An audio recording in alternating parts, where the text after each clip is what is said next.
Welcome to the Nearly Enlightened podcast, a high vibe toolbox designed to help you connect to your body, mind, and spirit. I'm your host, Gianna Girusso, and I'm here to share tools, conversations, and insights to help you on your journey of self discovery. This podcast is all about exploring what it means to live a conscious, connected, and nearly enlightened life because the truth is the answers aren't outside of us, they're already within.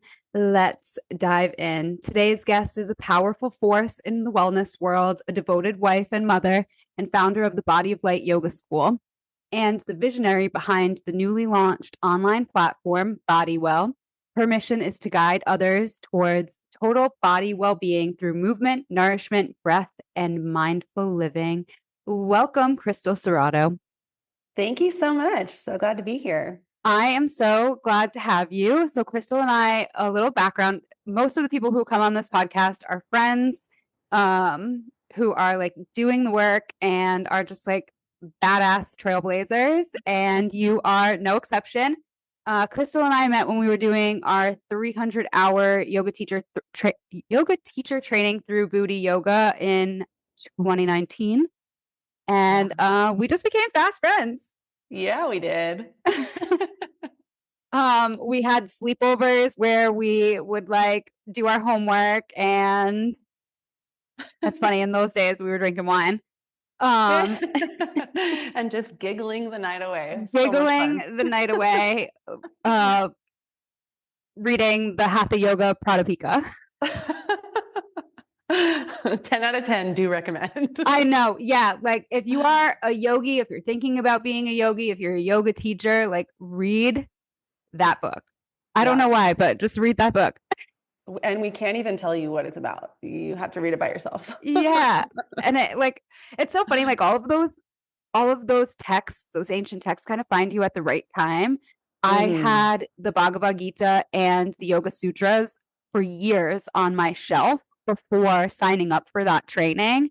And in that training, we needed to get both of those things. Didn't matter what text or translation it was. And they were like already waiting for me. But I tried to read them so many times and just could not until that training. Yeah, same. When I first read the Yoga Sutras in my 200-hour, and I remember getting my books ahead of starting, and I tried to like jumpstart on the reading, and I was like, oh, okay, so no, this is not happening on my own. And it really does come at the exact time that you need it, and it lands. I feel like it takes a few times to really have the information land, but it does when it's meant to. Yes. And that's one of the things that I loved about it is like we kind of went in a circle and we all read from our different texts and got to really talk about it. And actually, like little side plug, but this is kind of like why Dee and I started the 30-day Deepen Your Practice Challenge.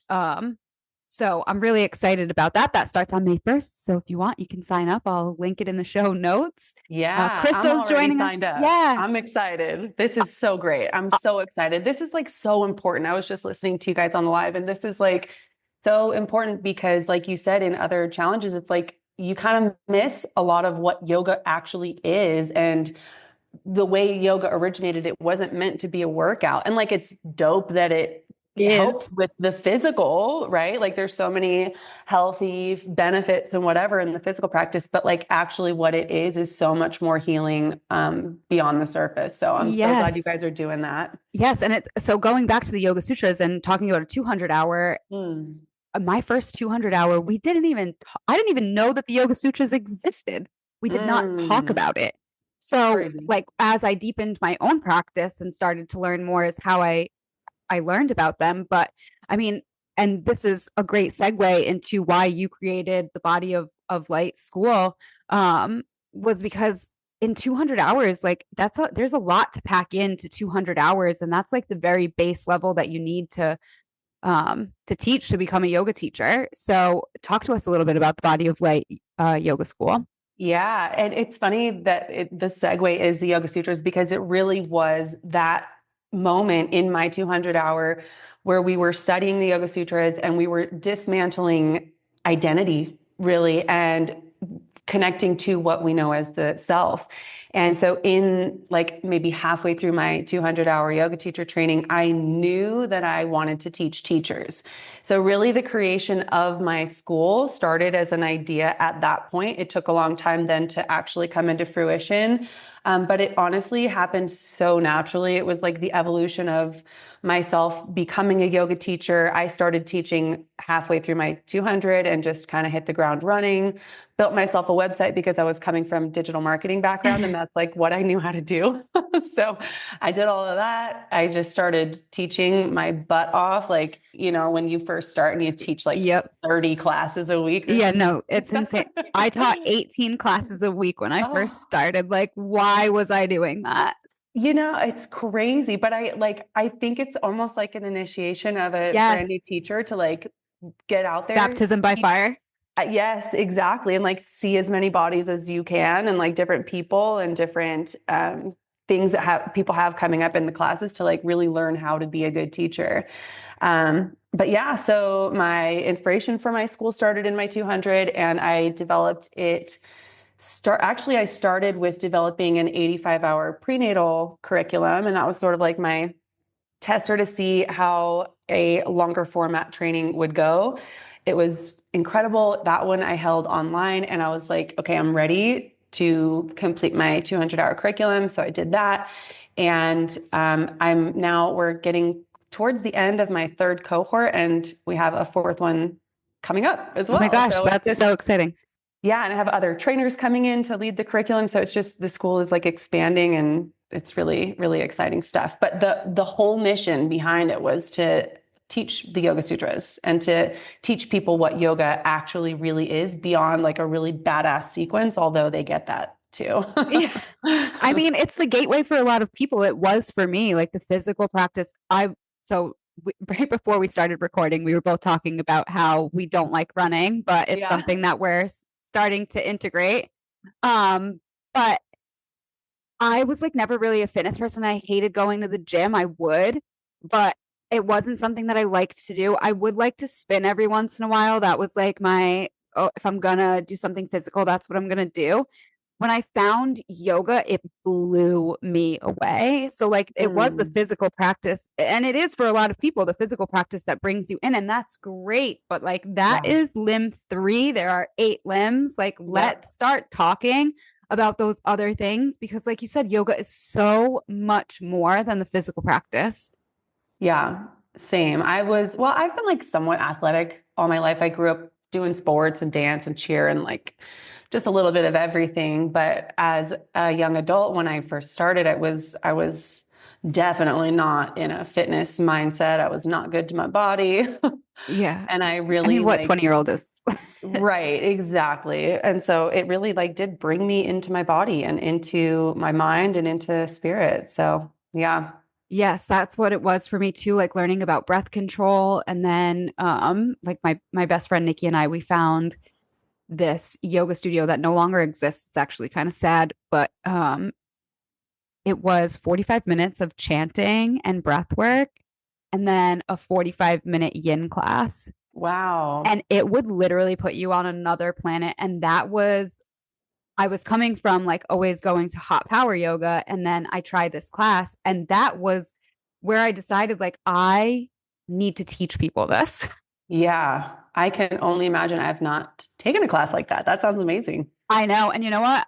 If somebody knows of a class out there like this, whether it's like virtual or whatever, let me know about it. Like if there is a teacher doing this, like I want to know.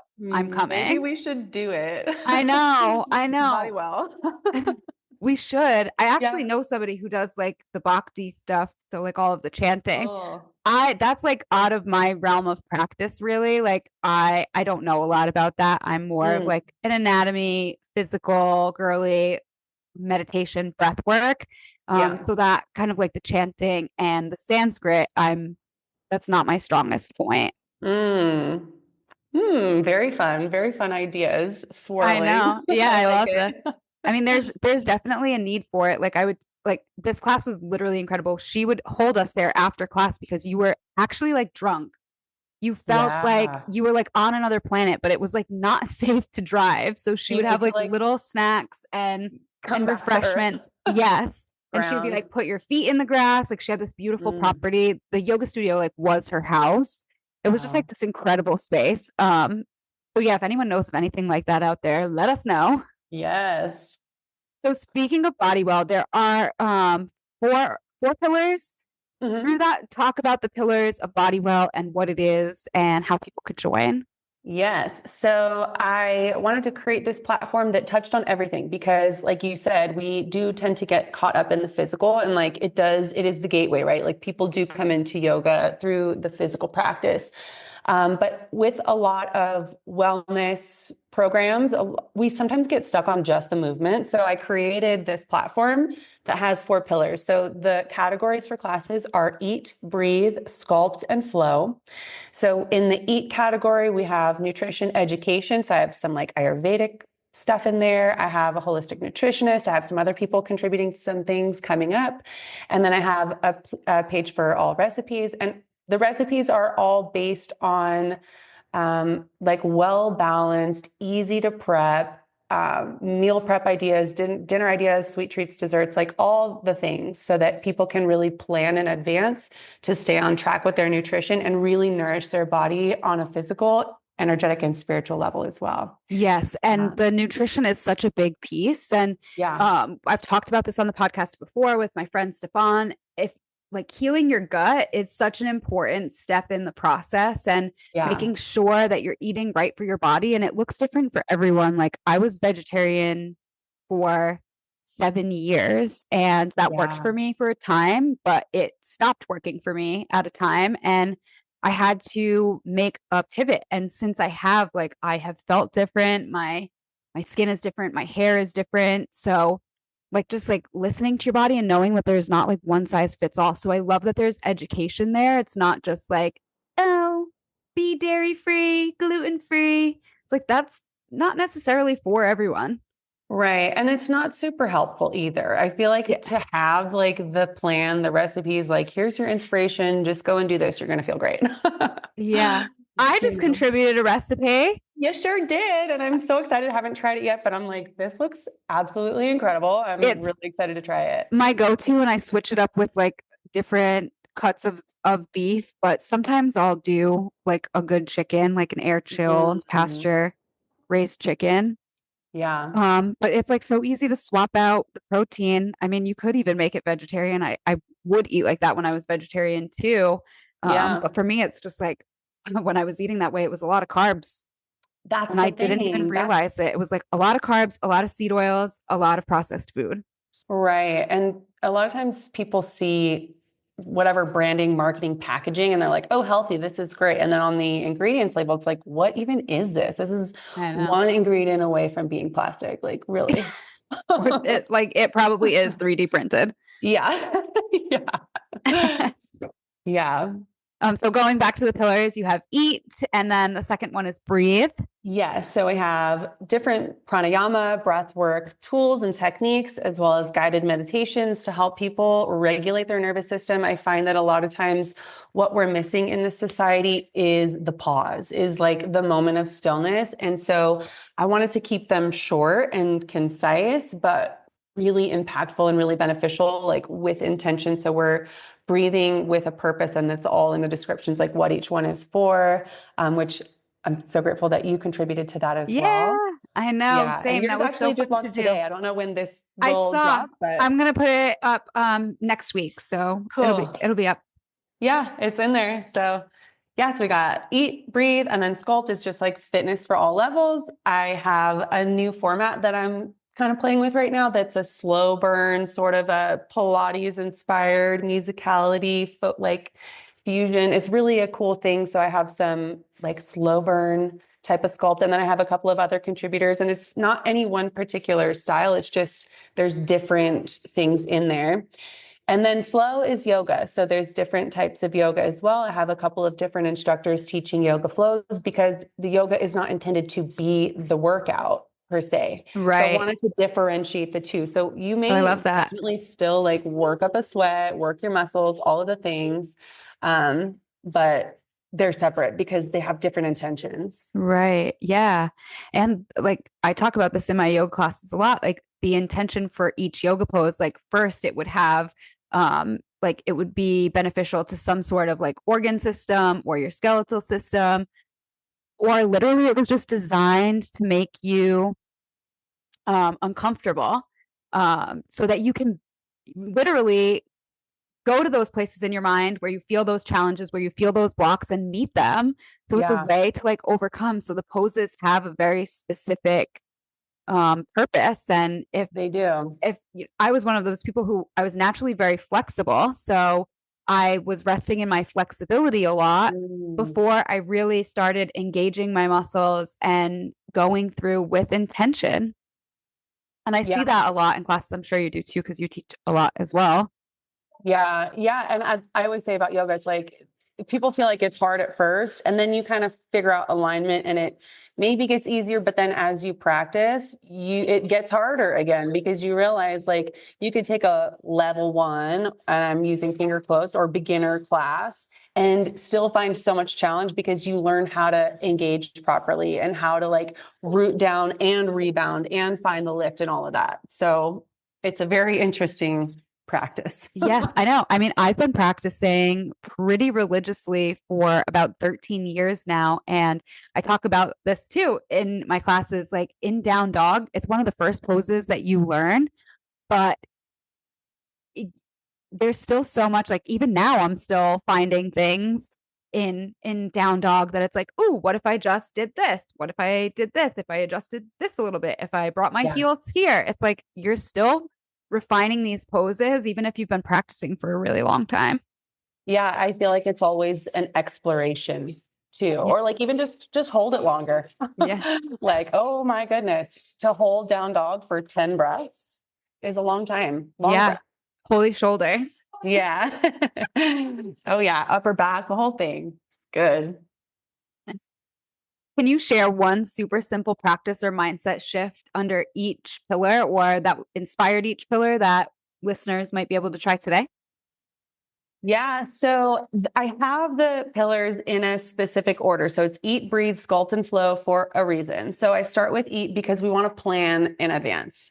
If you're doing all of the things, you're going to be hungry afterwards. I'm not saying that you should eat before you do your sculpt and your flow and your breath work and all the things, but it's about planning. So as far as the eat category, it's about the planning in advance and knowing what you're going to eat either for that day or maybe for that week, how you're setting it up. So plan in advance.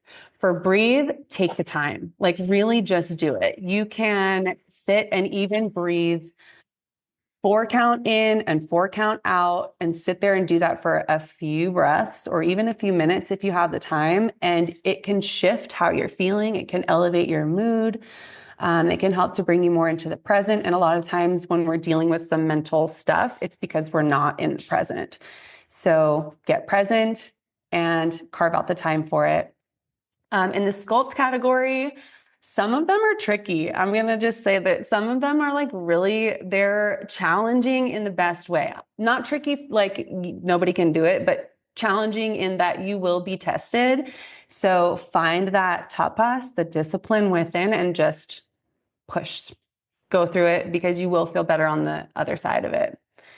And as far as flow, a tangible practice that people can do, see if you can maintain the same flow through of your breath throughout the practice. Like focusing on the breath through the movement is really the connection piece in that. I think that bridges everything together. The breath really is like the key to the more subtle body and the more subtle elements of like the 8 limbs of yoga. So focus on your breath and let the movement guide it. Yes, and I would say that the breath is really the way to tap into the parasympathetic nervous system and come Yep. into that rest and digest state. And I think that's why, people, when they go to their first couple of yoga classes, they leave and they're like, why do I feel so damn good when I leave here? And it's like, Yeah. well, because you did this challenging thing and you probably breathed deeper than you've ever breathed in your life. Yeah. Yeah. It's just incredible what it can do for your mind and body and your nervous system, all of the things. So to combine these practices, the breath and the physical movement, you're working on so many different layers of your physical and energetic being. That's like, yeah, that's healing, more healing than so many other things that people try. Yes, I agree. And when it becomes like once you gain that awareness towards it, it's really hard to ignore it. Like your body Yeah. almost craves it. Like that's what happened. Like I started going to yoga so regularly, and then like, oh, if I would take like a couple of days off, my body would be like craving it. Yeah. Have to get there. Yeah. And sometimes we come out of it for a longer period of time and we kind of like forget. And then when you go back into it, it's like, oh, yeah, that's why I'm so drawn to this. Yes, and I love the concept of body well because it's really a way to for people to embody their wellness and Hmm. to actually like do the work. And I love that. So, what does total body well being mean to you personally? It's been a journey of my life, and it really is everything. It's the heart of everything. We're touching on every facet of our health. And I think that that's so important. And that's really what has guided me through so many tough times in my life and experiences. And having the tools to understand nutrition has helped my body, and understanding that that plays a role in anxiety, depression, all of the things that I have experienced in my life and other like long-term diseases that I'm predisposed to. If I can kind of shield proof myself with nutrition now, it has literally changed the game in how I feel. So to then incorporate all of these things, the breath, the movement, the food, it's my way of like taking what my mess and making it my message. It's so funny. We literally said that on yesterday's podcast. So, Kat and I recorded yesterday and it went up yesterday. How funny. And we said that several times throughout the episode. It's just that's how you know it's alignment. It's just because Yeah. we have our own like, unique pathways of reaching that embodiment. But like for me, this is it. And it almost BodyWell almost unfolded naturally before I even realized like, oh What it was. man, this has been what I've been doing like for so many years now. And now I'm like, okay, this is my guiding post. This is what drives me. This is why this is in such alignment for what I'm doing and what I'm creating. And it's just really, it's honestly, it's happened so easily, so naturally. And that's how you know. That is how you know. That Mhm. is that I can like totally relate to that experience. That's kind of how Nearly Enlightened was born too. And um it's how the podcast keeps growing. Like it shocks me all the time. But I love sharing this information. Like it is my life's work. Like you said, when you were in your 200 hour, when I was in my 200 hour, I had like a very similar experience of like, oh my gosh, nothing else has worked out before because this is what I was supposed to be doing. Like everything that I've ever done has led me here. Yep. Yep. And through all the rejections and denials and the no's, and I'm like, okay, but just not with you. Yeah. Because I know what I'm supposed to do. I know what my purpose is. I know my mission. And when you trust that and listen, things just fall into place. And it can be scary. Like I know Oh people yeah. get very overwhelmed. So this is what's going to lead me to my next question. Like a lot of people get overwhelmed by the, oh, I should do this, I should integrate this, I need to take this out. And it gets like very overwhelming. And it ends up stopping people from actually starting the thing. So Yeah. in the like there are a lot of shows, especially in the wellness culture that we see online today. So like what would you say to somebody who's like afraid to start, wants to start, is like yoga curious or If you're health and wellness afraid, curious? I feel like fear is an indication that this is a path that you should dig into. Like you should really lean into fear. There's a very fine line, and we're always like, I'm always advocating for discernment because there's a fine line between like butting up against things that are just not meant to be and not in alignment, and things that are like clear signs telling you no, change course, redirect. But like we sometimes like butt up against that. But I think there's a very difference between fear. And I can't remember who it was that told me this, but someone once said, like, if it doesn't scare you, it's not your goal is not big enough. Yeah. And so if there's fear in that, it's like, okay, this is a little bit exciting, and it's okay if you mess up. It's okay if you don't have the exact right equipment or the exact right things in your pantry, if it's food related, or the whatever. Just start, just go, trust what fills you up, listen to that little nagging fear and lean into it, because just outside of our comfort zone is where we grow. And I think that's like what we were talking about earlier. Certain poses are really hard and you sit in them for a long time, but then on the other side of that, you're stronger and you learn something. And we know that a lot of it's mental, and we're the ones that are in our own ways. If we can just clear that out of the way, we can do really incredible things. We're connected to all of creation. We can do whatever the heck we want. Yes. And what is more like powerful and empowering than that? Yeah. Yeah. We really are co-creating with spirit. We can do whatever the heck we want. We just have to do the work too. So don't let the fear stop you. Yes, I think that's such an important message.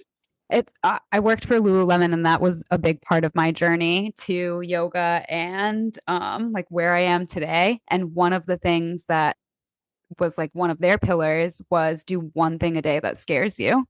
Yeah. And that's something, there's like a few lessons that I've taken from my time there that I think it still drives me forward. I mean, just the entrepreneurial spirit. When I started working for Lululemon, it was 2012. They were still like kind of a baby company and growing. Mm. And I was part of the team that helped grow all of South Florida into like what it is. So we had just like this really, it was like basically all about, it was like going through the yoga journey. It was like my yoga teacher training before the yoga teacher training. It was like a real self study. Yeah. I love that. So, as you continue building BODYWELL, what is one thing that's like lighting you up about it right now? Oh my gosh, just one? Maybe your I top three. Give us your top three. I'm just like so excited to see how it evolves and how it grows, and the way the library is growing and having the different contributors contributing, and the way that things are kind of like falling into place. But I do see somehow a merging of my yoga school and BODYWELL. And the vision is like not, it hasn't quite landed all into place. I don't exactly know what that's going to look like, but I do feel like something is on the horizon of just like expanding and offering my yoga school, maybe through BODYWELL. I don't know, but I think it's just the evolution and the possibility of what it could be, and also just seeing who it reaches and how it shifts people's lives, because that's the intention, is to like give people something that's like, here are the plans. Like literally all you have to do is take these classes and put it into work, and things will actually start to shift in your life in such a magical and beautiful way if you actually just do it. So I'm like, right now, I'm just trying to get people to take all of the classes on the platform while the library is young, because if you do things that you maybe wouldn't have done, like, oh, I might pass on that sculpt class, or maybe that flow class is not for me. No, do them all. I have done them all. And they're really awesome. Like they're really so fun and so cool and so unique. Each person is such a different teacher and a different hue of the same light, you know? So it's I just love really I love that exciting. you're bringing other teachers in, and I think that's like it's a really important thing to encourage in the yoga world. I've seen it. Mm. I've lived on the East Coast, I've lived on the West Coast. People find their teacher and then that's it. They like Yeah. don't go to anyone else. I have fallen into this, myself included. Um, Mm. but I think there, and especially if you're a beginner, I think there's so much beauty in trying different teachers and seeing different perspectives, because this practice is 5,000 years old, and it was, for the most part, verbally passed down from generation to generation. And the reason it's evolved and stayed alive for 5,000 years is because of that. So I think that encouraging students to try other classes, other teachers is really important. It's an important part of the practice. Like it is yoga, like that is the Yeah. yoga practice. Yeah. And like us as teachers, we're all looking through our own lens of Right. our own perception. So I feel like even if you resonate deeply with one teacher, like it's so important to take classes with other people, because we can relate to them on different levels, on different layers. And it's just, there's infinite wisdom out there.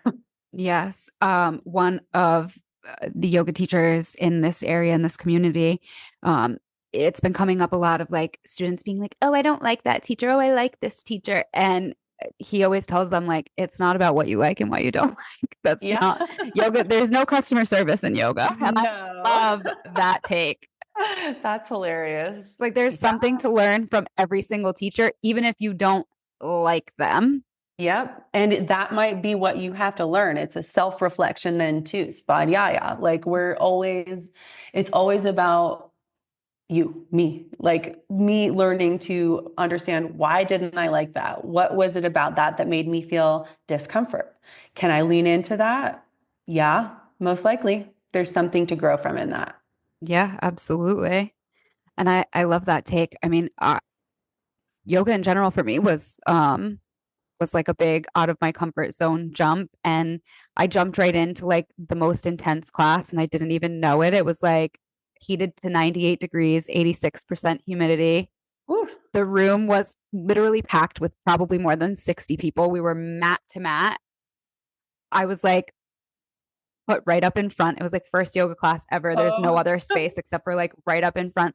And classes were 90 minutes then. Like, I don't know if people realize how hard a power yoga class is for 90 minutes in like 90 plus degree heat and 86% humidity, but it is fucking hard. Your brain thinks you're going to die. yeah. You want to run out of the room screaming and crying, but you can't because you're in the front row. Yeah. And you feel so good when you leave there because your brain is like, oh, I didn't die. I made it. I made it through. Yeah. And then it's like that glorious, I don't know if your studio would do this, but like they turn the heat off right at the end and it's like, Oh oh, yeah, and like turn the fan on and it's like this yes, baby little breeze, but it felt yes, like actual heaven. yeah, yeah, such a relief. I would go to a class in Arizona and it was like oppressive. It was like a Bikram style kind of. So it was like 105 degrees and 85% humidity. And they would literally slap you with cold towels, like cold lavender towels. And I was like, why am I doing this? This is like actually like kind of like oppressive. Yeah. Oh my gosh, those glorious towels. I know it, it was crazy. It was like the only thing that got you through. But same thing there. It's like you're like stuck in the middle of a class, and it's like you don't want to leave, but you want to run out of there because it's so hot. But that's where the game with your mind comes in. It's like, can you overcome what your mind is telling you? And like a lot of times it's trying to keep you in that box. It's trying to keep you in your comfort zone, super safe. It doesn't want you to see the other side because what's on the other side is unknown to your brain. So that's scary. Right, right. That was part of my early yoga story was hot yoga. And I went into it and it was like really super duper hard, right? And I feel like I heard some advice that says the first three classes are the hardest. Continue to go consistently and your body will kind of like acclimate to Adapt. it. Yeah. But there was so many times that I'm like, I need to get the hell out of here.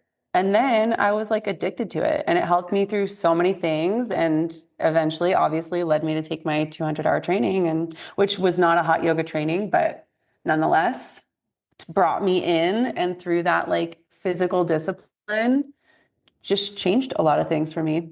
How long after your 200-hour did you do another training? It was a year.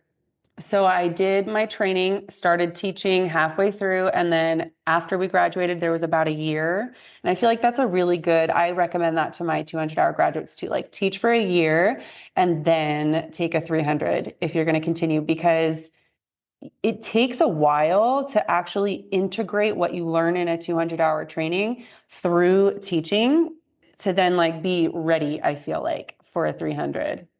Yeah, I agree. I agree. I did another 200-hour before I even did my 300-hour. Oh, yeah. Yeah, a lot of people I've heard take a couple of different 200s. Honestly, they were so different. One was through like a local studio here. So it was like a smaller scale. I mean, we had a big class. I think in my class there were probably like 28 people. Um, and that was my first one. And like I said, we didn't touch on the sutras or the Bhagavad Gita. So it was kind of like once I started practicing and like learning more on my own, I was like, oh, I feel like there was a little bit of a gap here. They skipped And something. yeah, and then I took 100-hour training that was more, I was seeing a lot of injuries show up in my class and a Mm. lot of people being like, oh, my doctor told me to come to yoga. And I'm like, I am literally 26 years old. I have a 200-hour yoga teacher training. My degree is in fashion merchandising. I know zero about your fucking injury. Yeah, dude. Your Yeah. doctor is telling you to be here, like, okay, Yeah. okay, with your complete rotator cuff tear. Okay. Right. You're also, I, what's that? Like, so my 100-hour training was just basically dealing with pathologies that you see in the yoga class. And that was like huge for me because, Mhm. I mean, in a 200-hour, you get like what, 2 to 4 hours of anatomy. So that's not really a whole heck of a lot. That Um, is a lot. Well, I think it's according to Yoga Alliance standards, you have to have like 30 hours, oh, really? which is still in the grand scheme of things to be dealing with It's people's more than it used to injuries. be. Oh, is it? Yeah. We do cover a lot, but I certainly would not like my training is not a injury specific training, so Right. it's No 200, like what 200-hour you would be. can't. There's too much to cover. There's way too much to cover with the philosophy and the sequencing and the Yep. awesomeness to even teach these people how to do correct alignment in their bodies. Like there's just so much to cover. So it is very interesting. And people come into yoga on a doctor's recommendation all the time, but for so many different things, it's like, you're like, but you showed up to hot power and you have like whatever issues. Like this is High not the blood pressure. same as, yeah, like as like a yoga that's going to be like very restorative and using all the props and very slow. Like there's so many different things. I think that's what scares people a lot of the times is when they come into yoga thinking it's a one size fits all. And yoga is for everybody, no doubt, but there's so many different types that are maybe not specifically going to be beneficial to every single person. So it's important to do your due diligence, folks. Right. And like I said, it's a 5,000-year-old practice. So there's so many different lineages and like just different takes on it. And that's why like I think it's important to try multiple teachers, to try Mm-hmm. if you're a teacher, try take multiple trainings. Like 200 hours, yes, it's enough to start teaching, but it is not enough to sustain. Like you have to keep deepening your own practice because in a 200-hour, you're Yeah. only covering so much and there is so much more to learn. Yeah. And like never stop learning, like never Yeah. stop being a student of the practice first. I think that's like another important thing. 100%. And I feel like when I'm leading the 200-hour trainings, my first 3 weekends are like the heaviest because Right. I want to make sure we got to get through like so much of the important stuff. And I'm like, yeah, I've given you such a mind dump of all this stuff, but this is really just me like showing you which chapters are available for you to like pick and then go into a deep dive of whatever calls to you. Do you want to be a specialist in anatomy and injury prevention? Great. Do another continuing education on that. Do you want to be a chakras person? Go learn more specifically into, there's like so much more in depth that you could go into any of the pillars of what Yeah. yoga is. So it's kind of like, Possibilities are endless. here's chapter one of all of it. There's 200 chapter ones. Like, you know? And Oh, we that still go so deep. We still go so deep into certain things, but it's like there's just it's infinite the amount of wisdom and things that there are to learn about. it's And literally life changing. Even if yeah, you don't have the intention to teach, even if you just want to use it to deepen your practice. Like yeah. there was a woman who wasn't even really a practicing yogi. And she did my first 200-hour. She just like needed a change, needed a shift, and had no intentions of teaching. And it's just like insanely transformative because you do get all of these tools where it's like, this is how, yoga is the science of well-being. So it's like, this is Hmm. how you be well. Yeah, really. And there's just so much to uncover energetically and within our own selves and our minds and like the ways that we kind of self-sabotage ourselves. Like there's uncovering of that too, beyond just like showing how you can help your low back pain. Yeah. But that too. But it's great for that too. Right. It's Yeah. like, and I would joke about this, but the Yoga Sutras, I really feel like are the guidebook to life. Like Yeah. you want to live well, be peaceful, like learn to handle life's up and downs. Like read that book. Yeah. That is the Really. guidebook to life. This is the guidebook. These are the ethics. This is how you do it. Here's how you center your mind and your body. It's all right here, and you just have to do it. Incredible. Mm-hmm. It It is. really, I mean, yeah, I think it's why we're both here. Yeah, for sure. So, as we're closing up, if somebody, when's your next training, first of all? Next 200 Um, hour. the next one is in Santa Clarita. It's going to be just a condensed. It's every weekend, June and July and August. So I'll have the dates up for that coming up pretty soon. Exciting. So, they can find that on your website if I link your website. Yeah. Amazing. Yeah. And if somebody is curious about BODYWELL, what is it? How can they sign up? Where can they find it? So it's an online platform, has all the classes for total body well-being. You can join either monthly or annually, and you can join for a free month with the code free month. And the website is bodywell.live, and that's also the Instagram handle, so you can find me there as well.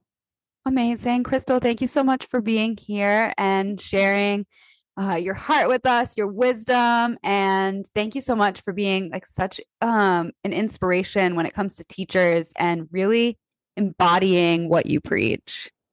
Thank you so much. I really appreciate that. I really do try to only preach what I practice. So thank you for seeing that and recognizing that. And thank Oh you my for gosh, having amazing. me.